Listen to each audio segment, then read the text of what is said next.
y'all, Shelly here with another tip for hospice nurses. So a while back I had a patient that when I got to the home, the caregiver was very distraught because the patient, who was on hospice for end-stage cardiac failure, had suddenly started sleeping all day and being awake all night. And this is something we commonly see in hospice, and I'm an Amity nurse, so I don't always see the same patients. I work for different clients, and even with the same client, I might see different patients. So this wasn't a person that I was familiar with. But the caregiver was just so distraught about it and so convinced that this was not right, not how it should be. Something was wrong. So I sat down with the caregiver and started going through things that could be causing the issue. Like I asked her, has there been a change in the home environment? Anyone in the house that wasn't in the house, or not in the house that was in the house? She said, no. Any change in around the environment? Any new neighbors or anything like that that could be keeping him up all night? She said, no. Any change in eating habits? Nope. Eats the same thing every day. What about bathroom habits? Nope. Not constipated, no urinary retention. All of that's the same.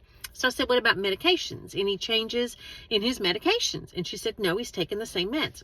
So I said, well, let's look at the meds and see just so I can get an idea.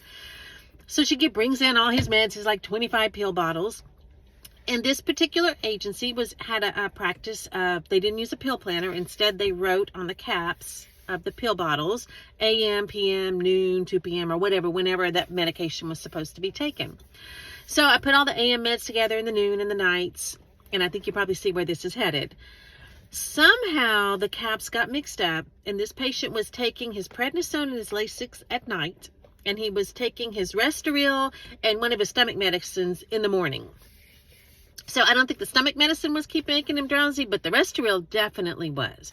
So he was up all night having to pee and being agitated from the prednisone all night long and sleeping all day because he was taking his sleep medicine in the morning.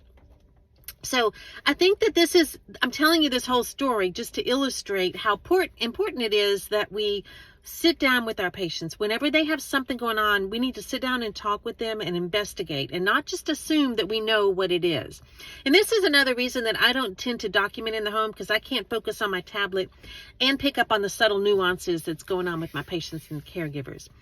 Also, another thing, I always keep pill planners, sippy cups. Whenever I find those on sale, I buy them and I keep them in my car. So that's what I ended up doing with this patient, was putting all their medications in a pill planner.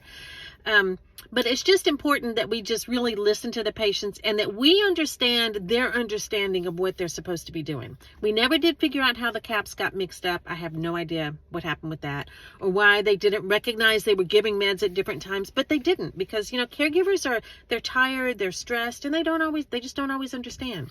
So I hope this tip was helpful. If you have any tips that would be helpful for hospice nurses, please let me know. I'd love to share them here. And remember, together we can change our world.